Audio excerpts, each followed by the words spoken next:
السلام علیکم ورحمۃ اللہ وبرکاتہ، نحمده ونصلی علی رسوله الکریم، اما بعد فاعوذ باللہ من الشیطان الرجیم، بسم اللہ الرحمن الرحیم، رب اشرح لی صدری ویسر لی امری واحلل عقدۃ من لسانی یفقہوا قولی۔ الشفقۃ مع الصبیان، بچوں کے ساتھ شفقت۔ قال اللہ تعالی ولا تقتلوا اولادکم من املاق نحن نرزقکم وإیاہم۔ اللہ تعالیٰ کا ارشاد ہے، اور اپنی اولاد کو مفلسی کے ڈر سے قتل نہ کرو، ہم تمہیں بھی رزق دیتے ہیں اور ان کو بھی دیں گے۔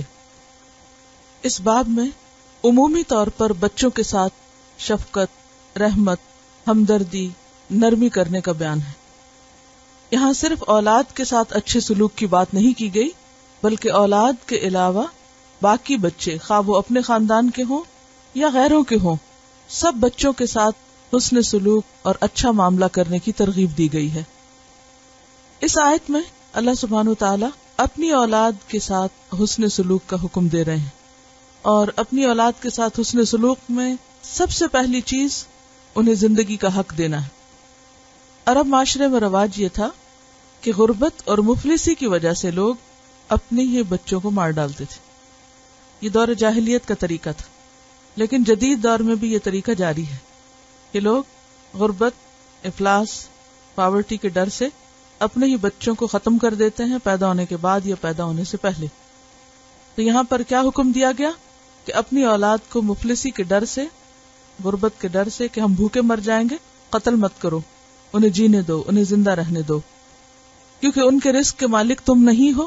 نحن نرزقکم وإیاہم، ہم تم کو رزق دیتے ہیں اور ان کو بھی، سب کے رازق ہم ہیں، تم نہیں ہو۔ کوئی بھی انسان بچوں کی پیدائش کا سبب تو ہو سکتا ہے، لیکن ان کا مالک اور خالق نہیں ہو سکتا۔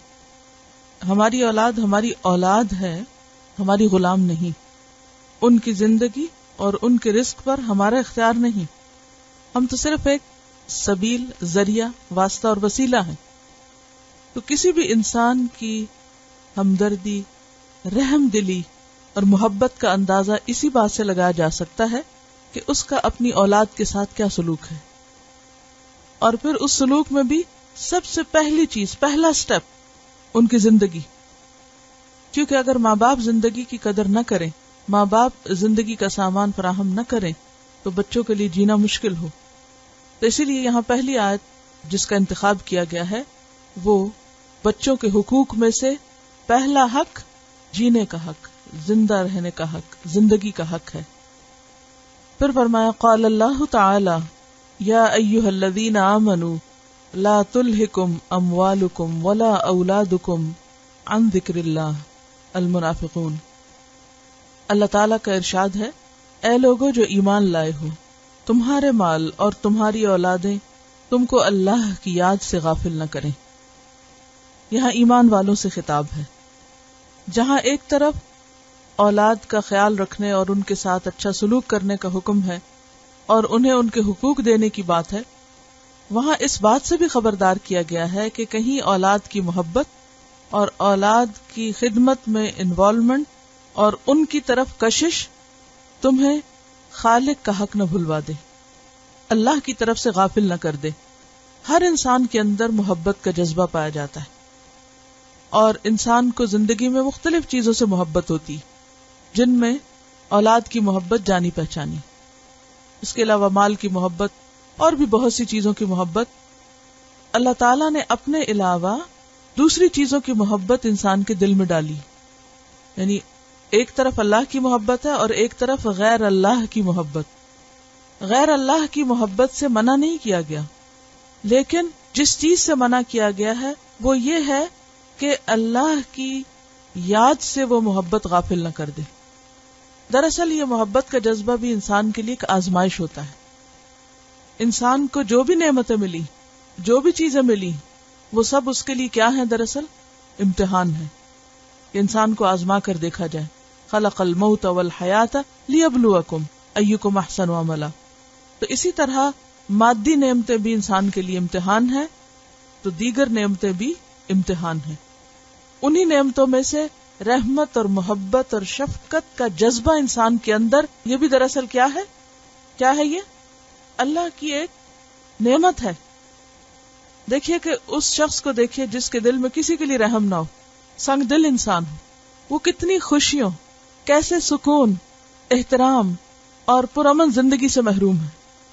ایک وہ شخص جس کے دل میں کسی کے لیے کوئی جذبہ نہیں، کسی کے لیے کوئی پرواہ نہیں، سنگ دل ہے وہ شخص. ایسا شخص کتنی چیزوں سے محروم ہو جاتا ہے زندگی میں. وہ اپنے اوپر ایک مصنوعی سا خول چڑھا لیتا ہے اور اپنے آپ کو بڑی چیز ثابت کرتا ہے، لیکن حقیقت میں وہ بہت سی خیر سے محروم ہوتا ہے. تو اس خیر کا مل جانا، اس نعمت کا مل جانا بھی اللہ کا فضل ہے. قرآن پاک میں اللہ سبحانہ وتعالی نبی صلی اللہ علیہ وسلم کے بارے میں فرماتے ہیں فَبِمَا رَحْمَةٍ مِّنَ اللَّهِ لِنْتَ لَهُمْ، یہ اللہ کی رحمت ہے جس کی وجہ سے آپ ان کے لیے نرم دل ہیں. یعنی نبی صلی اللہ علیہ وسلم کے دل میں بھی جو نرمی اور اپنے صحابہ کی محبت اور شفقت اور ان کے لیے کیئر کے جو جذبات رکھے تھے، وہ دراصل کیا تھے؟ اللہ کی رحمت تھے. فَبِمَا رَحْمَةٍ مِّنَ اللَّهِ لِنْتَ لَهُمْ وَلَوْ كُنْتَ فَظًّا غَلِيظَ الْقَلْبِ لَانفَضُّوا مِنْ حَوْلِكَ، اگر آپ سنگ دل ہوتے، بد اخلاق ہوتے تو یہ آپ کے گرد سے چھٹ جاتے. اسی طرح ایک اور جگہ پر آتا ہے لو انفقت ما فی الارض جمیعا ما الفت بین قلوبہم، اگر آپ وہ سب جو زمین میں ہے خرچ کر ڈالیں، آپ ان کے دلوں میں محبت نہیں ڈال سکتے. کوئی انسان کسی کے لیے محبت خرید نہیں سکتا، نہ کوئی کسی کے دل میں ڈال سکتا ہے، نہ کوئی کسی کے اندر بھر سکتا ہے. یہ اللہ ہی ہے جو دلوں میں محبت ڈالتا ہے. تو اس محبت کا وجود کس کی طرف سے؟ اللہ کی طرف سے. اور اللہ کی طرف سے ملنے والی ہر نعمت دراصل کیا ہے؟ آزمائش ہے، امتحان ہے. کس بات کا امتحان؟ کہ انسان اسے پا کر اب کرتا کیا ہے. تو بندوں کی محبت اور اولاد کی محبت انسان کے لیے ایک بہت بڑا فتنہ اور ایک بہت بڑی آزمائش ہے. کس طرح؟ دیکھا یہ جا رہا ہے کہ انسان اس محبت کے آنے کے بعد محض اسی چیز کی طرف نہ دوڑ پڑے جس سے اس کو محبت. اور یہاں خاص طور پر کس کا ذکر ہے؟ اولاد کا ذکر ہے. کیونکہ جانی پہچانی محبت، یعنی اولاد کی محبت انسان کو اولاد کے اندر اتنا مشغول نہ کر دے کہ اسے اللہ کی یاد بھول جائے، اللہ کا ذکر بھول جائے. تو جو شخص اس امتحان میں ناکام ہو گیا، کیا ناکامی؟ کہ غیر اللہ کی محبت نے اسے اپنے اندر اتنا مشغول کر لیا کہ وہ اللہ کی محبت سے دور ہو گیا یا اللہ سے دور ہو گیا. تو یہ چیز اس کے لیے فتنہ بن گئی، مصیبت بن گئی. لہٰذا یہاں کیا فرمایا جا رہا ہے؟ یا ایھا الذین آمنو، اے لوگو جو ایمان لائے ہو، لا تلہکم اموالکم ولا اولادکم عن ذکر اللہ، خبردار رہنا، ہوشیار رہنا، کہیں ایسا نہ ہو کہ تمہارے مال اور تمہاری اولادیں تمہیں اللہ کی یاد سے غافل کر دیں. تو کرنے کا کام کیا ہے؟ انسان غیر اللہ سے محبت کے باوجود اللہ کی یاد نہ بھولے. ان ذکر اللہ کی بات ہے نا، اللہ کی یاد نہ بھولے.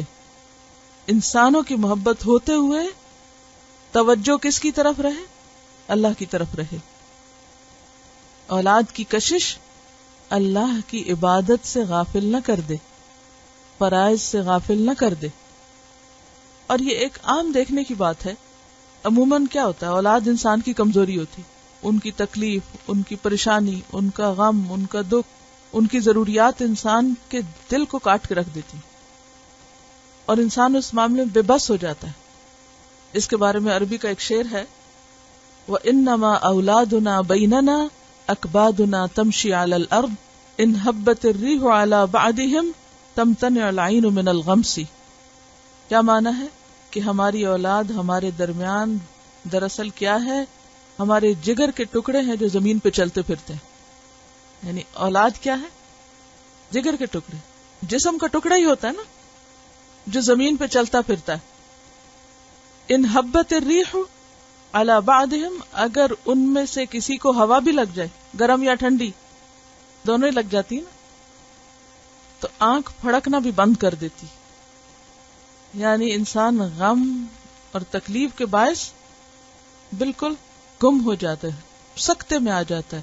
اور سکتہ غم کی شدت کا نام ہے کہ انسان اپنی آنکھ بند کرنا بھی بھول جاتا ہے، آنکھ پھڑکنا بھی بھول جاتا ہے. تو یہ انسان کی کمزوری ہے. اور یہ ایک حقیقت ہے کہ بہت سی محبتیں ہوتی ہیں زندگی میں، ماں باپ کی محبت ہے، بہن بھائیوں کی ہے، دوستوں کی ہے، اور بہت سی چیزوں کی. لیکن آپ دیکھیں گے کہ وہ محبت جو ایک دفعہ آتی ہے اور پھر جاتی نہیں کبھی، اور چیزوں کی محبت میں کمی بیشی ہوتی رہتی ہے، لیکن ایک محبت جو کبھی بھی انسان سے جدا نہیں ہوتی وہ اولاد کی محبت ہوتی. ماں باپ سے بھی محبت ہوتی ہے، لیکن عموماً کیا ہوتا ہے کہ جب بچے اپنی زندگی میں مشغول ہوتے ہیں تو پھر ماں باپ کو بھول جاتے ہیں. لیکن ماں باپ کتنے بھی مشغول ہوں، کہیں پر بھی ہوں، وہ اولاد کو نہیں بھول سکتے. کسی بھی حال میں، بیمار ہو، تندرست ہو، کچھ بھی ہو، نہیں فراموش کر سکتے. تو یہاں پر اسی کمزوری کا ذکر کرتے ہوئے کیا کہا گیا کہ دیکھو سب ٹھیک ہے مگر کہیں یہ تم کو اللہ سے غافل نہ کر دیں. تو جہاں ایک طرف ہمیں اولاد کے ساتھ اور سب بچوں کے ساتھ شفقت اور محبت کا معاملہ کرنے کے لیے کہا گیا ہے، وہاں دوسری طرف ہوشیار بھی کر دیا گیا ہے، محتاط بھی کر دیا گیا ہے، کیونکہ یہ انسان کی کمزوری ہے. عموماً انسان جب کسی چیز میں انوالو ہوتا، مشغول ہوتا ہے، تو پھر وہ چیز اسے دنیا و مافیا سے بے خبر کر دیتی، ہر چیز بھلوا دیتی. اسی لیے اکثر آپ نے دیکھا ہوگا کہ خواتین کے ساتھ کیا معاملہ ہوتا ہے، سارے پریشر لے لیتی ہیں، ہر چیز کو برداشت کر جاتی ہیں، لیکن بچوں میں مشغولیت ایسی چیز ہے کہ جو نمازوں میں کمی کرا دیتی، جو باقی لوگوں کے حقوق میں کمی کرا دیتی، جو انسان کو دین کی خدمت اور دین کے کام سے غافل کر دیتی. کتنی بچیاں ایسی ہوتی ہیں شادی سے پہلے، بچوں سے پہلے عبادت میں بھی بہت اچھی اور باقی چیزوں میں بھی بہت اچھی، لیکن جو ہی 1 اور 2 بچے ہوئے سب کچھ بھول گئے. بچوں نے اپنے اندر اتنا مشغول کر لیا کہ نماز روزے سے بھی غافل. اچھے بلی ساری زندگی کی نماز کی پابند تک بچیوں کو دیکھا گیا ہے کہ وہ بچوں کے بعد نماز میں سستی شروع کر دیتی. کچھ سستی شادی سے شروع ہو جاتی ہے اور کچھ پھر اس کے بعد بچے رہی سے کسر پوری کر دیتے ہیں. تو یہ انسان کے لیے دراصل بہت شدید قسم کی آزمائش ہے.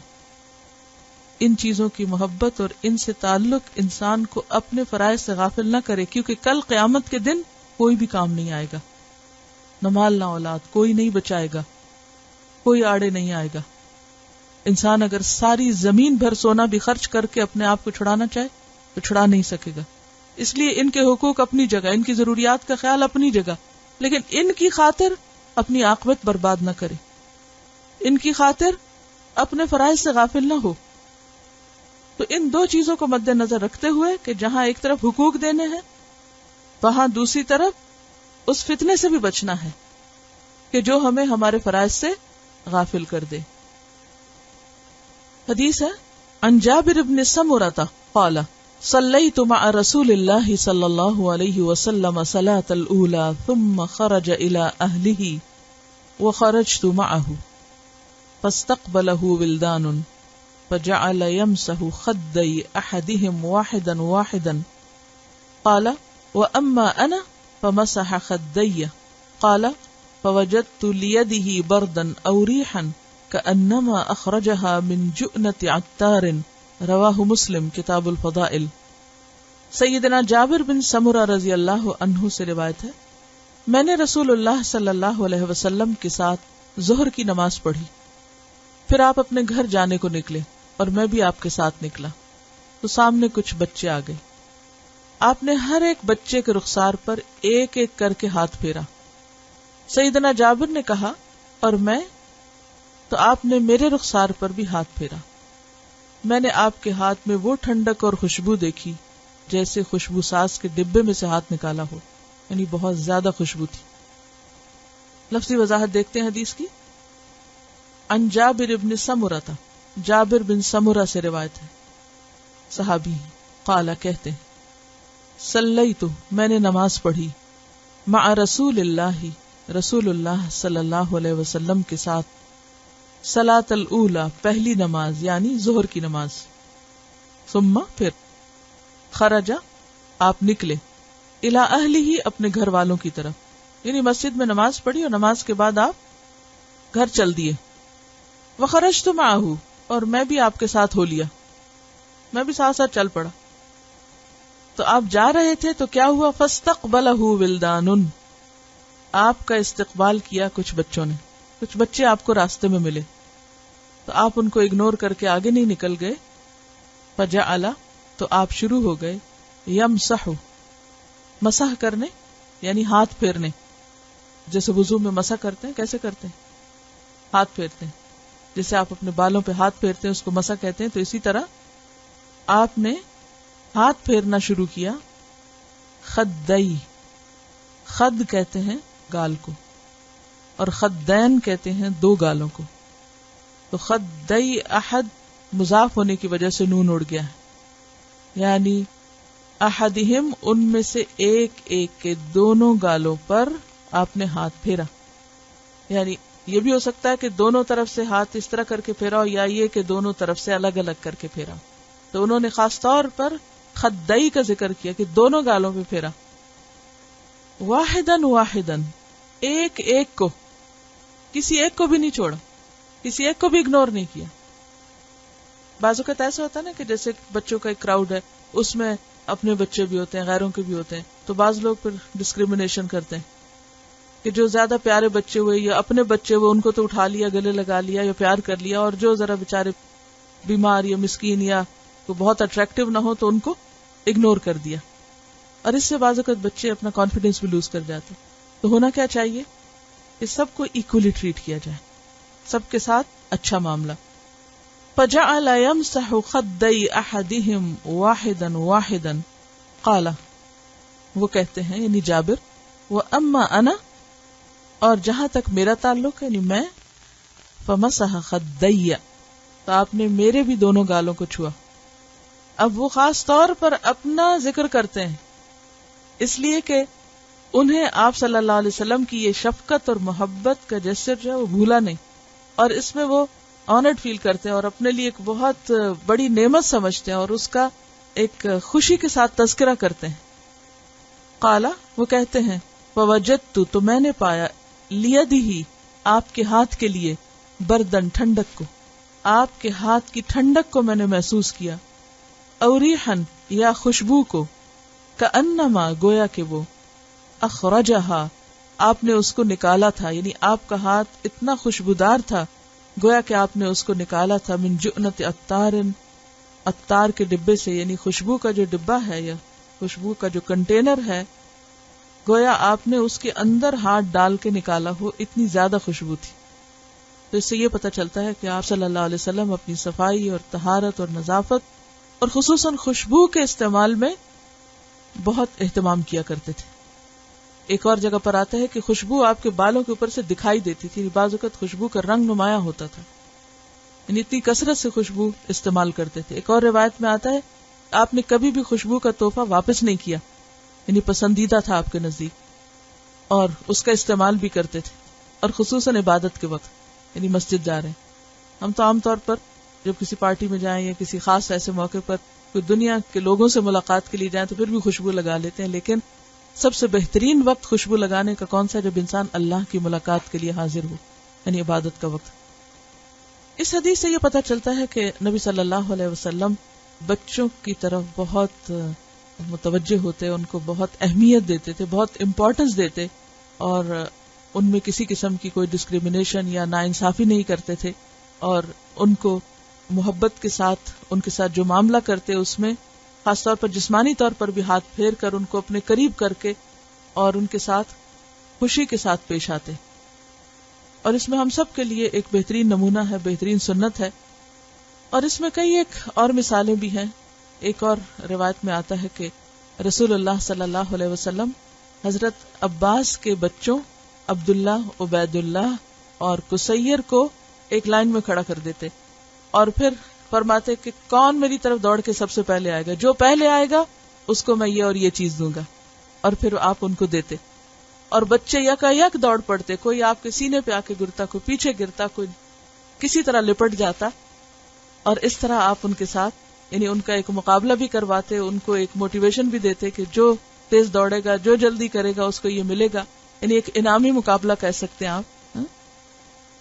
اور پھر یہ ہے کہ ظاہر ہے کہ 3 بچے دوڑ کے، ذرا آپ سوچیں تھوڑی دیر کے لیے، 3 لڑکے کھڑے ہوں اور وہ دوڑ کے آپ کی طرف آ رہے ہوں تو وہ کیسے آئیں گے؟ آ کے وہ سٹاپ کہاں کریں گے؟ وہ آپ ہی کے اوپر کریں گے. تو اس سے اندازہ ہوتا ہے کہ آپ صلی اللہ علیہ وسلم کا معاملہ کیا تھا، یعنی کس طرح اتنی بڑی ذمہ داری کے باوجود اور اتنے بڑے کاموں کے باوجود کہ کبھی آپ میدان جنگ میں ہیں اور کبھی آپ گھر میں ہیں، کبھی آپ مسجد میں ہیں اور کبھی رات کی عبادت کر رہے ہیں اور کبھی تعلیم اور تدریس کا کام کر رہے ہیں، اور اس کے ساتھ جو بچے ہیں یعنی معاشرے کا سب سے چھوٹا طبقہ عمر کے اعتبار سے، ان کی امپورٹنس اور اہمیت اور ان کی طرف توجہ اور محبت اور شفقت کا یہ عالم ہے کہ ان کو بھی اسی طرح اہمیت دے رہے ہیں اور ان کی پسند اور ان کی جو نفسیات ہے اس کے مطابق ان سے معاملہ کر رہے ہیں. یعنی بچوں کے ساتھ کھیلنا اور ان کو اس طرح کے مقابلے کروانا جو ہے یہ بچوں کی نفسیات کے مطابق ہے. حضرت جابر رضی اللہ تعالیٰ عنہ لگتا ہے کہ خود بھی اس وقت بچے ہیں، یعنی وہ اس سچویشن کو یاد رکھتے ہیں، اور یہ نہیں کہ آپ نے ان بچوں کو پیار کیا اور کہا یہ تو پہلے سے ہی ساتھ ہے چلو ٹھیک ہے اس کو چھوڑ دیں، یعنی ان کو کرنے کے بعد پھر دیکھ رہے ہیں کہ اس بچے کی نگاہیں کس طرح اس پہ پڑیں. یعنی کہ یہ ایک نفسیات دانی بھی ہے نا کہ آپ دوسروں کے مزاج کو سمجھیں، اس وقت کس شخص کے دل میں کیا ہے، کون چاہتا کیا ہے. یہاں ایک بات یہ بھی دیکھنے کی ہے کہ آپ صلی اللہ علیہ وسلم مسجد سے نکلے ہیں اور ایک بچہ آپ کے ساتھ ہو لیا ہے. عموماً بچے بڑوں سے بھاگتے ہیں اور ڈسٹنٹ فیل کرتے ہیں نا اپنے آپ کو، کہ قریب نہیں آتے، یہ ڈرتے ہیں یا دوستی نہیں کرتے. لیکن اس طرح نبی صلی اللہ علیہ وسلم توجہ اور شفقت کا معاملہ کرتے ہیں کہ ایک بچہ بھی آپ کی کمپنی میں کمفرٹیبل ہے. جابر کہتے ہیں اور جہاں تک میرا تعلق ہے تو میرے گالوں پہ بھی آپ نے ہاتھ پھیرا، یہ معنی اس کا. یعنی جابر نے خود نہیں مطالبہ کیا، یعنی انہوں نے میری طرف بھی توجہ کی. اس سوال کا مطلب یہ کہ اور جہاں تک میرا تعلق ہے اور مجھے بھی آپ نے ہاتھ پھیرا، یعنی اپنی بات خاص طور پہ بیان کر رہے ہیں. حضرت جابر چونکہ حدیث کے نریٹر ہیں تو وہ نریٹ کرتے ہوئے قالا کہہ رہے ہیں، ٹھیک ہے نا، یعنی قالا لہو نہیں ہے، آپ سے نہیں کہا بلکہ اپنی بات سنا رہے ہیں، اپنا قصہ بیان ہو رہا ہے. پہلے دوسروں کا ذکر کیا اور پھر اپنی بات بھی بیان کی. تو جیسا کہ ذکر ہوا کہ نبی صلی اللہ علیہ وسلم صرف اپنے بچوں کے ساتھ نہیں بلکہ سب بچوں کے ساتھ اچھا معاملہ کیا کرتے تھے. اور جیسے حضرت عباس آپ کے چچا تھے تو اپنے چچا کے بیٹوں کے ساتھ شفقت کا جو معاملہ ہے اس کا ذکر ہے کہ کس طرح دوڑ لگواتے. اسی طرح حضرت حسن اور حسین کے بارے میں بہت سی روایات ہمیں ملتی ہیں. ایک روایت میں یہ بھی آتا ہے کہ حضرت حسن یا حسین دونوں میں سے کوئی ایک تھے، آپ نے ان کے ہاتھ پکڑے، یعنی ہاتھ پکڑ لی. جیسے بچے تھے چھوٹے چھوٹے ہاتھ ہوتے تو آپ کیا کرتے، اپنی انگلی پکڑا دیتے ہیں، اچھا پکڑو انگلی، تو آپ نے پکڑے. پھر آپ نے اپنے پاؤں آگے کیے اور پھر کہا اس پہ چڑھو. ہمارے والد خاص طور پہ ہمیں اس طرح جھولا دیتے تھے، یعنی پاؤں پہ چڑھا کے اور پاؤں کو اوپر نیچے کرتے اور ہاتھ انگلی میں پکڑوا لیتے. تو یہ مصنون جھولے کا طریقہ ہے. اچھا، یہ بچوں کے بارے میں بات ہو رہی تھی تو کسی نے ایک پوئم بھیجی ہے. Children are amazing, acknowledge them. Believable, trust them. Childlike, allow them. Energetic, nourish them. Fallible, embrace them. Gifts, treasure them. Here now, be with them. Innocent, delight with them. Joyful, appreciate them. Kind-hearted, learn from them. Lovable, cherish them. Magical, fly with them. Noble, esteem them. Open-minded, respect them. Precious, value them. Questioners, encourage them. Resourceful, support them. Spontaneous, enjoy them. Talented, believe in them. Unique, affirm them. Vulnerable, protect them. Whole, recognize them. Extra special, celebrate them. Yearning, notice them. اگلی حدیث ہے عن ام المؤمنین عائشة انها قالت ما رأيت احدا كان اشبه سمتا ودلا وهديا وقال الحسن حديثا وكلاما ولم يذكر الحسن السمت والهدي والدل برسول الله صلى الله عليه وسلم من فاطمة كرم الله وجهها كانت اذا دخلت عليه قام اليها فاخذ بيدها فقبلها واجلسها في مجلسه وكان اذا دخل عليها قامت اليه فاخذت بيده فقبلته واجلسته في مجلسها. رواہ ابی داؤد کتاب الادب. ام المومنین سیدہ عائشہ رضی اللہ عنہا سے روایت ہے، انہوں نے فرمایا میں نے کسی کو عادت، وضع اور چال میں زیادہ مشابہ نہیں دیکھا، یعنی سیدہ فاطمہ رضی اللہ تعالی عنہا سے بڑھ کر، کس سے؟ نبی صلی اللہ علیہ وسلم سے. اور حسن نے کہا بات اور کلام میں، اور حسن نے عادت، وضع اور چال کا ذکر نہیں کیا. رسول اللہ صلی اللہ علیہ وسلم سے سیدہ فاطمہ کرم اللہ وجہہا کو جب وہ رسول اللہ صلی اللہ علیہ وسلم کے پاس آتی تو آپ کھڑے ہو جاتے اور ان کا ہاتھ پکڑ کر شفقت سے ان کو پیار کرتے اور اپنی جگہ بٹھاتے. اسی طرح جب رسول اللہ صلی اللہ علیہ وسلم سیدہ فاطمہ رضی اللہ عنہا کے پاس جاتے تو وہ کھڑی ہو جاتی، محبت سے آپ کا ہاتھ پکڑتی اور اپنی جگہ بٹھاتی. تو حدیث کی لفظی وضاحت بھی دیکھتے ہیں، اور اس میں خاص طور پر جو نبی صلی اللہ علیہ وسلم سے مشابہت کا ذکر ہے تو وہ مشابہت صرف چال ڈھال میں نہیں تھی بلکہ عمل میں بھی تھی. جس طرح نبی صلی اللہ علیہ وسلم ان کے ساتھ معاملہ کرتے تھے ویسے ہی وہ اپنے باپ کے ساتھ پھر معاملہ کرتی تھی.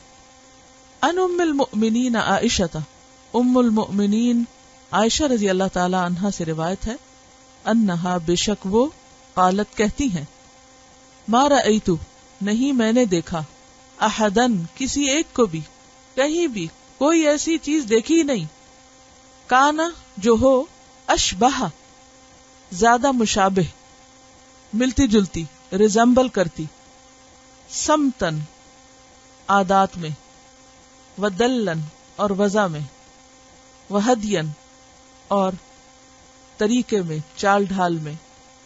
وقال الحسن اور حسن کہتے ہیں، یعنی ایک راوی ہے حدیث کے، حدیثاً و کلاماً، یعنی دوسری روایت میں لفظ کیا آتا ہے؟ بات اور کلام، یعنی کلام میں آپ سے بڑھ کر کسی کو بھی مشابہ نہیں دیکھا، یعنی بہت زیادہ ریزمبل کرتی تھی نبی صلی اللہ علیہ وسلم کو. اور حسن نے ولم یذکر الحسن الصمت والہدی والدل، اور حسن نے اپنی حدیث میں سمت اور ہدی اور دل کے لفظ استعمال نہیں کیے. یعنی ایک روایت میں کلام کا ذکر آتا ہے اور دوسری روایت میں چال ڈھال کا ذکر آتا ہے، عادات کا ذکر آتا ہے. اس کا یہ مطلب نہیں کہ دو روایات آپس میں کنٹرڈکٹ کرتی، تو مطلب یہ ہے کہ ایک نے ایک حصے کو نمایاں کیا، ایک پہلو کا ہائی لائٹ کیا، اور دوسرے نے اپنی روایت میں دوسرے پہلو کا ذکر کیا. اور خلاصہ کیا ہوا کہ ان ساری ہی چیزوں میں وہ آپ صلی اللہ علیہ وسلم سے بہت زیادہ مشابہ تھی. برسول اللہ، ساتھ رسول اللہ صلی اللہ علیہ وسلم کے، من فاطمہ، فاطمہ سے، کرم اللہ، عزت دے اللہ، معزز کرے، مکرم کرے اللہ، وجہہا ان کے چہرے کو، اللہ ان کے چہرے کو بہت باعزت رکھے. یہ دعا کا ایک انداز ہے. کس طرح مشابہ تھی اس کی اب دلیل یا مثال دی گئی.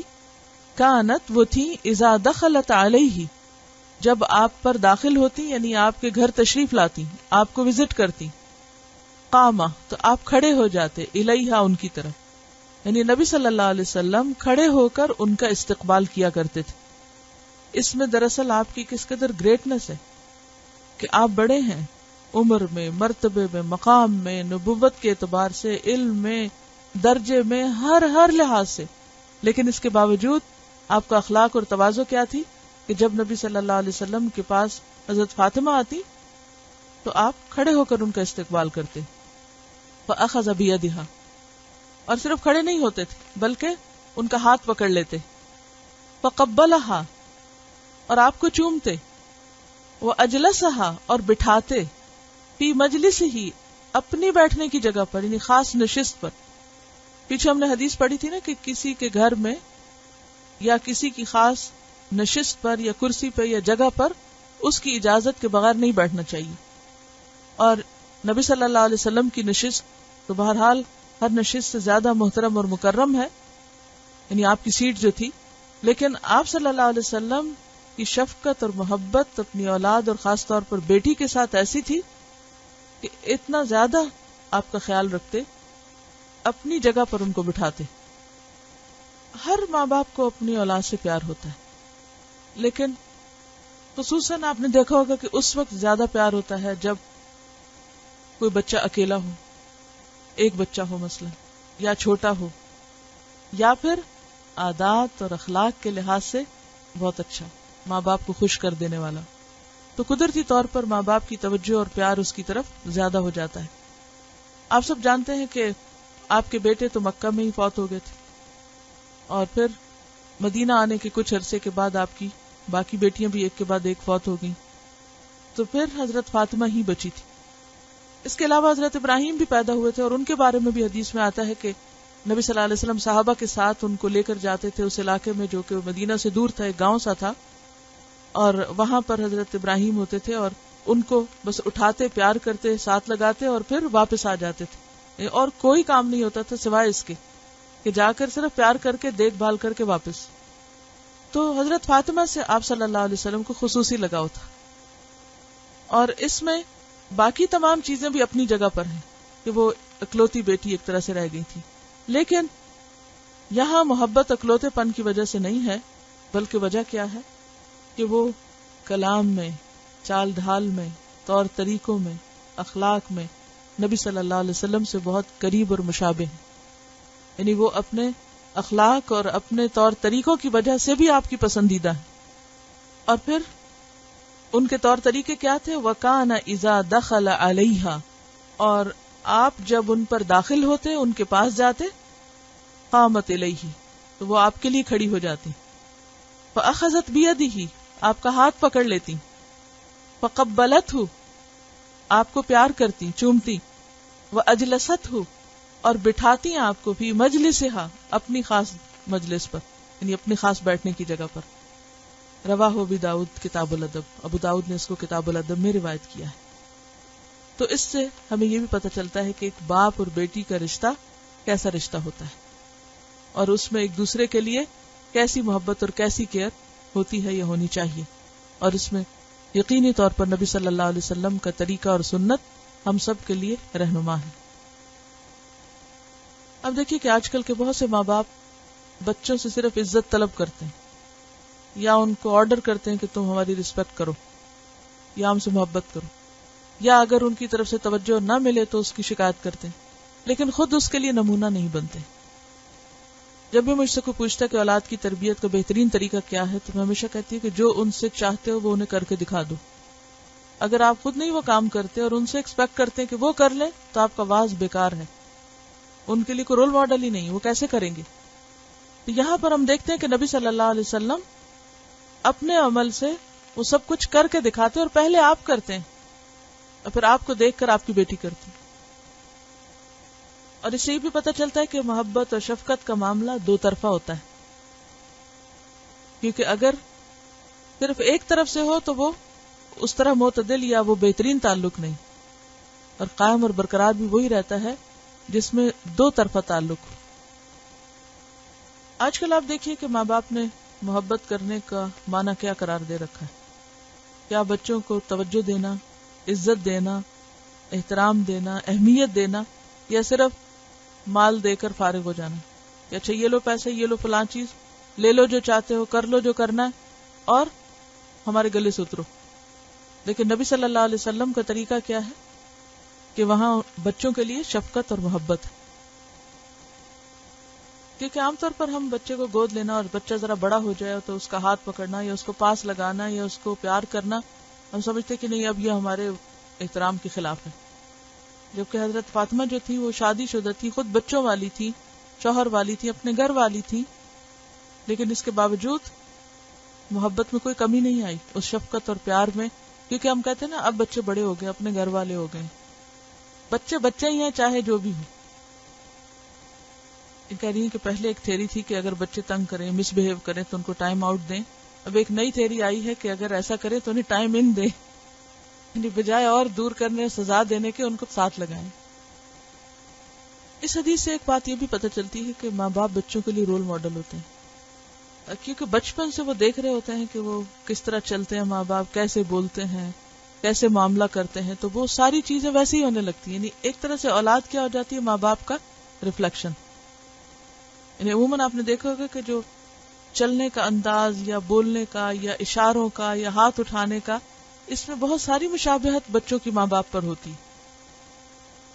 آگے چلتے. عن انس بن مالک رضی اللہ عنہ یقول ان کان النبی صلی اللہ علیہ وسلم لیخالطنا حتی یقول لأخ لی صغیر یا ابا عمیر ما فعل النغیر. رواہ البخاری کتاب الادب. سیدنا انس بن مالک رضی اللہ عنہ سے روایت ہے کہ انہوں نے بیان کیا کہ نبی کریم صلی اللہ علیہ وسلم ہم بچوں سے بھی دل لگی کرتے، یعنی ہنسی مذاق کرتے، یہاں تک کہ میرے چھوٹے بھائی سے فرماتے اے ابو عمیر تیری نغیر نے کیا کیا. لفظی وضاحت انس بن مالک، انس بن مالک رضی اللہ عنہ سے روایت ہے. یاد ہے کہ انس بن مالک خود 10 سال کی عمر میں آپ صلی اللہ علیہ وسلم کے پاس حاضر ہوتے ہیں اور باقی ساری زندگی آپ کے ساتھ گزارتے ہیں، اور بہت سی احادیث انہوں نے اسی وجہ سے روایت کی کہ انہیں ایک بڑا وقت آپ کی صحبت میں رہنے کا موقع ملا. یقول وہ کہتے ہیں ان کانا بے شک تھے، ان کا معنی یا بے شک کیوں کیا جا رہا ہے؟ اللہ کی وجہ سے. آگے لا یخالطنا النبی صلی اللہ علیہ وسلم، نبی صلی اللہ علیہ وسلم لا یخالطنا البتہ ہم سے ملتے جلتے تھے. خلط ملت ہونے کا کیا مطلب ہے؟ یعنی میل جول رکھتے تھے، مکس ہوتے تھے، انٹریکٹ کرتے تھے. حتی یقولا یہاں تک کہ فرماتے لأخن واسطے بھائی کے، لی میرے، صغیرن چھوٹے، میرے چھوٹے بھائی سے کہتے یا کہا کرتے تھے یا ابا عمیر اے ابو عمیر ما کیا فعلا کیا النغیر نغیر نے. اور نغیر ایک چھوٹا پرندہ تھا جو مر گیا تھا. اس سے بھی پتہ چلتا ہے کہ نبی صلی اللہ علیہ وسلم صرف بڑوں سے نہیں ملتے تھے یا صرف بڑوں سے ہی تعلق اور واسطہ نہیں ہوتا تھا، بلکہ بچوں کے ساتھ بھی آپ کا میل جل ہوتا، ان میں بھی گھل مل کے رہتے. ایسے گھل مل کے نہیں بلکہ ان کے ساتھ ہنسی مذاق بھی کیا کرتے تھے اور ان کے لیول پر اور ان کی نفسیات کے مطابق ان سے معاملہ کرتے تاکہ بچے کمفرٹیبل ہوں. اور پھر میرے چھوٹے بھائی سے جب بات کرتے تو اس کی چڑیا کا حال پوچھتے، اس کے پیٹ کے بارے میں پوچھتے، کیونکہ بچوں کو اپنی گڑیا، چڑیا اور پرندوں، کھلونوں، ٹوائز سے بہت محبت ہوتی ہے. اور عام طور پر آپ نے دیکھا ہوگا کہ اگر گھر میں کوئی مہمان آئے یا کہیں جائیں تو ٹوائز کا پوچھیں گے اور پیٹس کا پوچھیں گے، بلی ہے آپ کے ہاں، چڑیا ہے، اور اگر مل جائے تو سب کچھ بھول کے ان چیزوں کے پیچھے لگ جاتے ہیں. ان کے لیے اللہ کی یہ کریشن جو ہے اور یہ سب چیزیں ایک معنی رکھتی ہیں. وہ نیا نیا دنیا کو ڈسکور کر رہے ہوتے ہیں نا، تو ہر چیز کو دیکھ کر ایک دم کھچ جاتے ہیں اس کی طرف. وہی چیزیں ہم دیکھتے تو ہم کو پرواہ نہیں ہوتی، لیکن ان کی جان ہوتی ہے ان چیزوں میں. تو نبی صلی اللہ علیہ وسلم کو یہ معلوم تھا، انسان شناس تھے، مزاج شناس تھے، کہ اس بچے کو کیا بات اچھی لگے گی، کیونکہ آپ ان کے ساتھ ایک ایموشنل بونڈنگ ڈیولپ کر رہے تھے. اور وہ بونڈنگ جب ڈیولپ ہو جاتی ہے تو پھر میسج کنوے کرنا آسان ہوتا ہے. آئندہ فیوچر جنریشنز کو یہی لوگ تھے پیغام پہنچانے والے. ورنہ آپ دیکھیے کہ اگر لاجیکلی دیکھیں تو یہ کویسچن کیا ہے، ایک چڑیا جو مر گئی ہے اس کے بارے میں پوچھا جائے تو کوئی کہے کہ اچھا اس سے کیا فائدہ ہوگا، اس سوال سے پتہ ہی ہے نا چڑیا مر گئی، بس قصہ ختم. اور پھر اب یہ دیکھیں کہ ایک پیغمبر ہوتے ہوئے وہ چڑیا کی باتیں کرے. عقل تو کہتی ہے نا بڑی عجیب سی بات ہے، لیکن ہمارا دین سب کچھ عقل نہیں ہے، ہر چیز کو عقل پہ نہیں پرکھنا چاہیے. یعنی کسی کی بھی پسند و ناپسند کا کب پتہ چلتا ہے، اور وہ بھی ایک بچے کی پسند، اس کو کیا پسند ہے، اس کی دلچسپی کس میں ہے. اور صرف اس بچے کا نام نہیں، اس کی چڑیا کا بھی نام، کیونکہ محبت کے اظہار کے لیے عموماً کیا گر بتایا جاتا ہے کہ دوسرے کو اس کے نام سے پکارو. آپ صرف اس کو نہیں نام سے پکارے، اس کی چڑیا کو بھی نام سے پکار رہے ہیں. اور یہ صرف وہی کر سکتا ہے جسے دوسروں میں دلچسپی ہو. دوسروں میں دلچسپی صرف وہ لے سکتا ہے جو اپنی ذات کی خول سے ذرا باہر آ جائے، جو سیلف سینٹرڈ نہ ہو. جو سیلف کانشیس اور سیلف سینٹرڈ قسم کے لوگ ہوتے ہیں، صرف اپنی ہی دھن میں اور اپنی ہی دنیا میں اور اپنے ہی آپ میں کھوئے ہوئے، ان سے یہ توقع نہیں رکھی جا سکتی کہ انہیں کسی اور کی طرف بھی دیکھنے کا موقع ملے گا یا کسی اور میں بھی وہ دلچسپی لے سکتے ہیں یا اس کی ضرورت یا اس کے احساسات اور اس کے جذبات کو بھی سمجھ سکتے ہیں. حضرت عائشہ رضی اللہ تعالیٰ عنہ کے بارے میں بھی آتا ہے کہ وہ چھوٹی تھی اور گڑیوں سے کھیلا کرتی تھی. جب ان کی شادی ہو گئی تھی تو نبی صلی اللہ علیہ وسلم کے ہاں جب وہ تشریف لائیں تو ان کے کھلونے بھی ساتھ آئے. اور وہ کھیلتی تھی، اور آپ صلی اللہ علیہ وسلم ان کو کھیلنے بھی دیتے، اور جب آپ گھر تشریف لے جاتے تو ان کی سہیلیاں بھی ان کے ساتھ ہوتی تھی، وہ آپ کو دیکھ کر ادھر ادھر دوڑتی تو آپ ان کو واپس بھیجتے. حضرت عائشہ کے کھلونوں میں ایک گھوڑا تھا جس کے پر تھے، تو آپ صلی اللہ علیہ وسلم نے حضرت عائشہ سے پوچھا کہ عائشہ گھوڑوں کے تو پر نہیں ہوتے، اس کے پر کیوں؟ تو انہوں نے کیا جواب دیا تھا کہ حضرت سلیمان کے گھوڑے کے پر تھے. تو بات یہ ہے کہ نہ صرف یہ کہ گھر کے باہر بلکہ گھر کے اندر، اور پھر اولاد سے تو سبھی پیار کرتے ہیں، اپنی بیوی جو عمر میں چھوٹی ہے اس کے جذبات کا اسی کی سطح پر خیال اور لحاظ اور پاس، یہ بھی آپ کی گریٹنس ہے. ان کا کہنا یہ ہے کہ ایسے لوگوں کی پھر ویلیو اور قدر و قیمت اور ان کا احترام اور محبت کتنی زیادہ ہوتی. یہ بالکل ایک صحیح بات ہے. حدیث میں آتا ہے الراحمون یرحمہم الرحمن، دوسری حدیث میں آتا ہے من لا یرحم لا یرحم.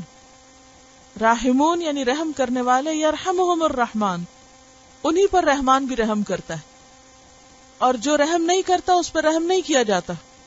تو جو شخص بھی ہمدرد ہوتا ہے، نرم دل ہوتا ہے، مہربان ہوتا ہے، کائنڈ ہوتا ہے، کیئرنگ ہوتا ہے، دوسرے اس کے لیے دل میں ایک خاص مقام رکھتے ہیں. سنگ دل لوگوں کے لیے کوئی عزت ادب احترام نہیں ہوا کرتا. پرسکون گھر کے لیے، پرسکون خاندان کے لیے، پرامن معاشرے کے لیے بے حد ضروری ہے کہ انسان کے دل میں انسانوں کے لیے رحم کے جذبات ہوں، ہمدردی اور محبت کے جذبات ہوں. اور جب انسان محبت دینے والا بنتا ہے تو یقینی طور پر وہ محبت پا بھی لیتا ہے. یعنی محبت ایسی چیز نہیں کہ جو آپ کسی سے ادھاری لے لیں یا کسی سے زبردستی کروا لیں، ایسا نہیں ہو سکتا. جب آپ دوسرے کا خیال رکھتے ہیں، اس کی کیئر کرتے تو اللہ خود بخود دلوں میں ڈال دیتا ہے. قرآن پاک میں آتا ہے نا سیجعل لہم الرحمن ودا، رحمان ان کے دلوں میں محبت ڈال دیتا ہے. کیونکہ اللہ کو پتا ہوتا ہے نا کہ کون کس کے لیے کیسا ہے، کون انسانوں کی کتنی قدر اور کتنی کیئر کرتا ہے.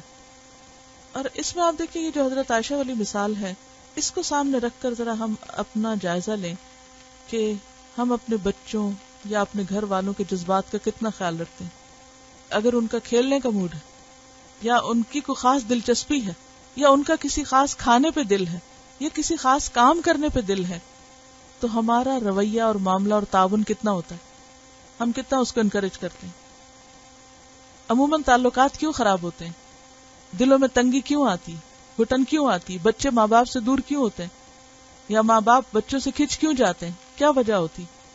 اس کی وجہ یہ ہوتی ہے کہ دوسرے کے جذبات کا خیال نہیں رکھا جاتا، دوسرے کی مرضی اور پسند کا خیال نہیں ہوتا. ہم کیا چاہتے ہیں، ہر معاملے میں ہماری مرضی چلے. جس میں بچوں کے معاملے میں ہمارا عموماً رویہ کیا ہوتا ہے، چھوٹی مثالوں سے سمجھائیے. جو ہم پکائیں وہ کھائیں، کرتے نا یہی.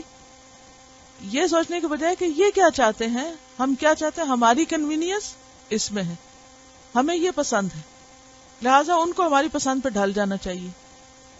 زوری زبردستی وہ کھلائیں گے منہ میں ٹھوس ٹھوس کے جو ہم چاہتے ہیں کہ وہ کھائیں. پہننے کے معاملے میں، لباس کے معاملے میں ہم میں سے کتنے لوگ کتنی چوائس دیتے ہیں کہ بچے اپنی پسند کا بھی کچھ چوز کر لیں. عموماً ہم کیا کرتے ہیں، وہ پہنے جو ہمیں پسند ہے، اور اگر ہمیں کچھ پسند نہیں تو وہ پہن نہیں سکتے.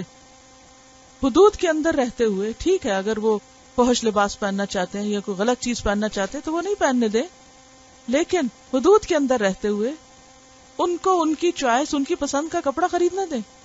ان کو اپنی پسند کا کھانا اگر وہ ان کی صحت کے لیے بربادی کا باعث نہیں یا حلال اور طیب ہے تو ان کو لینے دیں. بعض اوقات بچے مثلاً اگر ایک ان کے گھر میں بعض اوقات کمرہ ان کا ہوتا ہے، یا کوئی ایک ٹیبل یا کارنر یا ایک الماری یا کبرڈ یا کوئی بھی چیز، تو عموماً مائیں کیا کرتی ہیں، اس میں بھی مداخلت کرتی ہیں. یہ یہاں کیوں پڑا ہے، یہ وہاں کیوں نہیں رکھا ہوا، یہ ایسے کیوں ہے، یہ ویسے کیوں ہے. ان کو وہاں بھی آزادی نہیں دیتے، وہاں بھی نہیں جینے دیتے کہ وہ اس چھوٹی سی چیز کو اپنی مرضی کے مطابق رکھ سکے. اور ہم بعض اوقات ہمیں سمجھ ہی نہیں آتی کہ ہم کیا کر رہے ہیں. اچھا نتیجہ کیا ہوتا ہے، جب ہر وقت ٹوک جھوک ہوتی ہے بچوں کے ساتھ تو بچے کیا چاہتے ہیں، پھر بھاگنا چاہتے ہیں.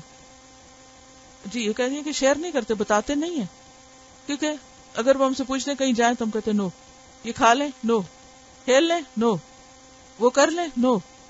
اگر ہم سارے دن کے نو گنے نا اپنے بچوں کے ساتھ تو یہ تربیت کا طریقہ درست نہیں، اس سے دلوں میں جگہ نہیں بنتی. چاہے ہم ان کو سونے کا نوالا کھلائیں. بعض اوقات ہم کہتے ہیں نا ہم ان کو اتنے قیمتی کپڑے لے کے دے رہے ہیں, ہم ان کو اتنی قیمتی ایجوکیشن دے رہے ہیں, اتنی فیس دے رہے ہیں ان کی, اتنا ہم نے ان پہ خرچ کر دیا ہے, اتنا فلاں کام کر دیا ان کے لیے, اتنی ہم نے ان کے لیے تکلیف اٹھائی ہے, پھر بھی ہماری قدر نہیں کرتے. کبھی ہم نے سوچا کیوں؟ کیونکہ ہم جذبات کا خیال نہیں رکھتے. بڑی بڑی مہنگی چیزیں لے کر دینا ایک کام ہے, لیکن لو انفقت ما فی الارض جمیعا ما الفت بین قلوبہم, ساری دنیا خرید کے بھی بچوں کو دے دیں, آپ محبت نہیں ڈال سکتے ان کے دلوں میں جب تک ان کے جذبات کا احترام نہیں کریں گے. وہ کیا چاہتے ہیں, ان کے ٹائم میں بھی بعض اوقات ہم بہت مداخلت کرتے ہیں کہ جس وقت وہ نہیں کرنا چاہے, ہم اصل میں پتہ کیا کہتے ہیں, ہم اپنا ٹائم ٹیبل سیٹ کر لیتے ہیں اور اس میں کیا چاہتے ہیں کہ وہ اس میں فٹ ان ہو. ہم سونا چاہتے ہیں اگر, تو ہم چاہیں گے اس وقت وہ بھی زبردستی سو جائیں. اکثر آپ نے دیکھا ہوگا کہ جب دوپہریں لمبی ہوتی تھی مثلا پاکستان میں یا کچھ, تو زبردست اور بچے وہاں دیکھا ماں باپ سو گئے, فوراً نکلے باہر, ان کو نیند نہیں آ رہی, وہ اٹھ کے جھانک رہے ہیں, دیکھ رہے ہیں. تو ٹھیک ہے وہ ان کے فائدے کے لیے ان کو اندر کرتے ہیں کہ باہر گرمی ہے, یہ دھوپ ہے, لیکن اس میں بھی فورس نہیں کریں. سبحانک اللہم و بحمدک نشہد ان لا الہ الا انت نستغفرک و نتوب الیک. السلام علیکم و رحمۃ اللہ وبرکاتہ.